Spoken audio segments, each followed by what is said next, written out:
Budget rate വീടുകൾ കാണിക്കുന്നില്ല എന്നാണ് പലരുടെയും പരാതി കേട്ടോ. നമുക്ക് ഈ പ്രോപ്പർട്ടി വന്നിട്ട് 5 സെൻറ്റിൽ ഏകദേശം 1000 സ്ക്വയർ ഫീറ്റിന് അടുത്ത് വരുന്ന ഒരു വീടോട് കൂടി 37 ലക്ഷം രൂപയ്ക്ക് നിങ്ങൾക്ക് വാങ്ങിയെടുക്കാം. വീട് വന്നിട്ട് ഇത്തിരി പഴയതാണ്, പക്ഷേ പൂർണ്ണമായിട്ട് റെനോവേറ്റ് ചെയ്ത് അതിൻ്റെ വയറിംഗ് എല്ലാം മാറ്റി ഈ കാണുന്ന പോലെ പെയിൻറ്റ് ചെയ്ത് നീറ്റ് കണ്ടീഷനിലാണ് നമുക്ക് ഈ പ്രോപ്പർട്ടി വിൽപ്പനയ്ക്കുള്ളത്. നമ്മുടെ ഈ പ്രോപ്പർട്ടി ലൊക്കേറ്റ് ചെയ്തിട്ടുള്ളത് തിരുവനന്തപുരം വെഞ്ഞാറമൂടിന് സമീപമാണ്. വെഞ്ഞാറമൂട് ജംഗ്ഷനിൽ നിന്ന് ആറ്റിങ്ങൽ റൂട്ടിലേക്ക് വരുമ്പോഴത്തേക്ക് അവിടെ മാവുമൂട് എന്ന് പറഞ്ഞൊരു ജംഗ്ഷനുണ്ട്. അവിടെ ഒരു SJ എന്ന് പറഞ്ഞിട്ടൊരു ടയർ കട അതൊക്കെ കാണാൻ സാധിക്കും. അതിൻ്റെ അടുത്തൂടെ കാണുന്ന വഴി നമുക്ക് കുറച്ച് ദൂരം ഒരു 100-300 മീറ്റർ അകത്തേക്ക് കയറി വന്നു കഴിഞ്ഞാൽ നമ്മുടെ ഈ പ്രോപ്പർട്ടിയായി. ഇതിൻ്റെ ബാക്കി ദൃശ്യങ്ങൾ കാണാം. നേരിട്ട് ഉടമയായിട്ടുള്ള ഡീലാണ്. അതായത് വളരെ ലോ ബഡ്ജറ്റിന് നമുക്ക് 5 സെൻറ്റ് സ്ഥലത്ത് നല്ലൊരു വീടോട് കൂടി സ്വന്തമാക്കാൻ സാധിക്കും. നമുക്കിതിൻ്റെ ഇവിടുത്തെ സ്ഥലവില തന്നെ പെർസെൻറ്റ് 5-5.5 ലക്ഷം രൂപ ആ റേഞ്ചിലാണ് പ്രൈസ് വരുന്നത് കേട്ടോ. അപ്പോൾ അങ്ങനെ നോക്കുമ്പോഴത്തേക്ക് ഏകദേശം സ്ഥലവില മാത്രമേ നമുക്ക് ഈ ഒരു പ്രോപ്പർട്ടിയിൽ കൺസിഡർ ചെയ്തിട്ടുള്ളൂ. നമുക്കിതിനകത്തേക്കുള്ള ബാക്കി ദൃശ്യങ്ങൾ കാണാം. നമുക്കിത് ഈ ഭാഗത്തായിട്ട് കവേർഡായിട്ടുള്ള ഒരു കാർ പാർക്കിംഗ് സ്പേസ് കിട്ടും. ഒരു വലിയ വണ്ടി കയറ്റി പാർക്ക് ചെയ്യാവുന്ന രീതിയിൽ സ്പേസ് ഇവിടെ കിട്ടുന്നുണ്ട്. ഇതിങ്ങോട്ട് തട്ടിക്കളഞ്ഞ് കുറച്ചുകൂടെ എക്സ്റ്റെൻഡ് ചെയ്യണമെങ്കിൽ വണ്ടി നമുക്ക് നല്ലതുപോലെ തന്നെ 2 വണ്ടിയൊക്കെ വേണമെങ്കിൽ ഇടാൻ പറ്റും കേട്ടോ. ആ രീതിയിൽ നമുക്കിവിടെ സ്ഥലം കിട്ടുന്നുണ്ട്. അങ്ങനെയാണെന്നുണ്ടെങ്കിൽ റോഡിൽ നിന്ന് ആ രീതിയിലുള്ള ഒരു എൻട്രൻസ് പ്രൊവൈഡ് ചെയ്താൽ മാത്രം മതിയാവും. ഇങ്ങനെ ഒരു വരാന്ത സ്പേസിൽ നിന്നാണ് നമ്മൾ ഉള്ളിലേക്ക് പോകുന്നത്. ഇതാണ് നമ്മുടെ വീടിൻ്റെ ഉൾവശം.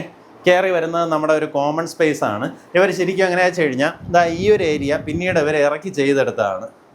അപ്പോൾ ഇവിടെ ഒരു കോമൺ സ്പേസ് ആയിട്ട് തന്നെ ഡൈനിങ് ഏരിയയും അവിടെ ഒരു കോമൺ ബാത്റൂമുമായിട്ടാണ് ഈ ഒരു സ്പേസ് മാറ്റിയെടുത്തിട്ടുള്ളത്.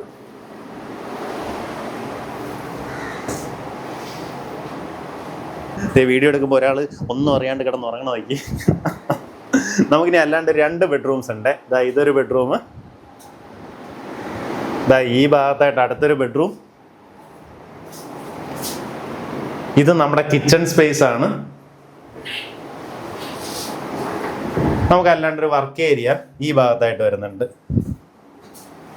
ഇവിടെ നിന്ന് പിൻവശത്തേക്ക് ഇറങ്ങിക്കഴിഞ്ഞാൽ നമുക്ക് അത്യാവശ്യം ഇറങ്ങി നിൽക്കാവുന്ന രീതിയിൽ നല്ലൊരു ബാക്ക് യാർഡ് സ്പേസ് കിട്ടും. ഇവിടെ ആയിട്ട് ഒരു പുറത്തായിട്ട് ഒരു ടോയ്ലറ്റ് സൗകര്യം ഒരുക്കിയിട്ടുണ്ട്. നമുക്ക് ഈ വീടിൻ്റെ മേൽവശം നോക്കിയതാ ഈ കാണുന്ന പോലെ റൂഫ് ചെയ്തിട്ടുണ്ട്. അതുപോലെ വെള്ളത്തിൻ്റെ സൗകര്യത്തിനായിട്ട് നമുക്ക് ഇതിനകത്ത് ബോർവെല്ലാണുള്ളത്. അതായത് നല്ല വെള്ളം നമുക്ക് ഇവിടെ നിന്ന് ബോർവെല്ലിൽ നിന്ന് തന്നെ കിട്ടുന്നുണ്ട് കേട്ടോ. പ്രോപ്പർട്ടിക്ക് താല്പര്യമുള്ളവർ നേരിട്ട് ഇതിൻ്റെ ഉടമയെ വിളിച്ച് ഡീലായിരിക്കും. ഞാൻ മുന്നേ പറഞ്ഞതുപോലെ ഇതിന് ഉദ്ദേശിക്കുന്ന വില 37 ലക്ഷം രൂപ മാത്രമാണ്. നമുക്കിപ്പോൾ വെഞ്ഞാറമൂടിൻ്റെ അവിടുത്തെ ഒരു ഡെവലപ്മെൻറ്റ് വർക്ക് അവിടെ വന്നു കഴിഞ്ഞാൽ നിങ്ങൾക്ക് മനസ്സിലാവും പാലത്തിൻ്റെ പണി നടന്നുകൊണ്ടിരിക്കുകയാണ്. അപ്പോൾ ആ പാലത്തിൻ്റെ വർക്ക് ഫിനിഷ് ആവുന്നതിനനുസരിച്ചിട്ട് ഇനി നമുക്ക് അവിടെ ബ്ലോക്ക് എന്ന് പറയുന്നൊരു സാധനമില്ല. അതുകൊണ്ട് തന്നെ പെട്ടെന്ന് തന്നെ സിറ്റിയിലോട്ട് കയറണമെന്നുണ്ടെങ്കിൽ നമുക്ക് തിരുവനന്തപുരം ഭാഗത്തേക്ക് ഈസിലി കയറാം. പിന്നെ MC റോഡിലേക്ക് ഈസിലി ടച്ച് ആവും. ആ രീതിയിലാണ് ആക്സസിബിലിറ്റി വരുന്നത്. നമുക്കിവിടെ നിന്ന് ആറ്റിങ്ങൽ സൈഡിലേക്ക് പോകണമെന്നുണ്ടെങ്കിൽ അങ്ങനെയും പോകാൻ സാധിക്കും. താല്പര്യമുള്ളവർ നേരിട്ട് ഇതിൻ്റെ ഉടമയെ വിളിച്ചോ 37 ലക്ഷം രൂപയ്ക്ക് നിങ്ങൾക്ക് ഈ പ്രോപ്പർട്ടി വാങ്ങിയെടുക്കാം.